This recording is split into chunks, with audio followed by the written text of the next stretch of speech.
In the 1770s, America was still made up of 13 colonies ruled by the British king. The people were growing tired of unfair taxes and the lack of representation in the government. Many colonists began forming small local militias to protect themselves and their towns. These militias collected muskets, gunpowder, and ammunition, keeping them stored secretly in places like Concord, Massachusetts. The British government saw this as a threat and feared that the colonists were preparing for a rebellion. General Thomas Gage, the British governor of Massachusetts, was ordered to stop the rebellion before it started. He decided to send troops to seize all the hidden weapons and arrest two of the most vocal leaders, Samuel Adams and John Hancock. It was meant to be a quiet, secret mission that would disarm the colonists and stop any chance of uprising. But word of this plan spread quickly through a network of patriots who were already on alert. Two men, Paul Revere and William Dawes, rode through the night on horseback, shouting the famous warning, "The British are coming!"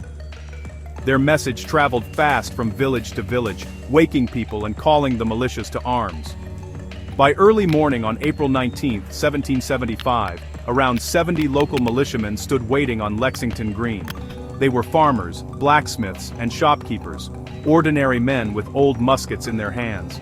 Their captain, John Parker, told them calmly not to provoke the British, but to stand firm if attacked.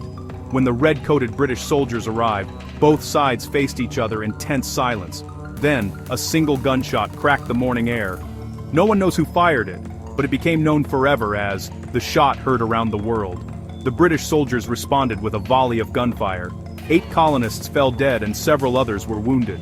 The survivors scattered into the fields, and the British troops marched on toward Concord.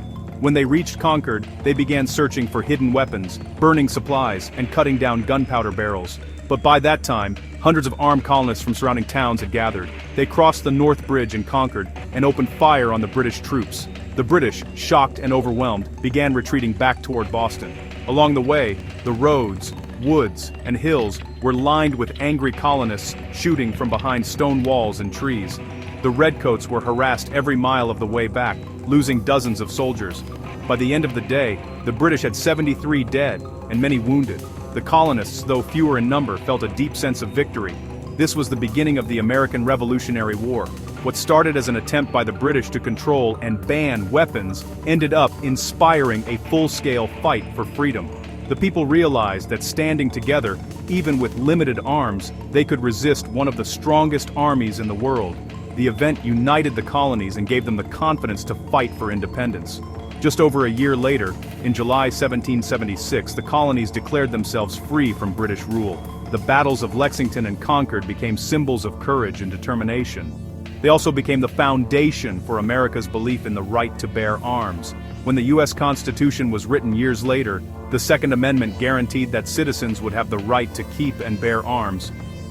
A direct lesson from those early days when an attempt to seize weapons had led to revolution.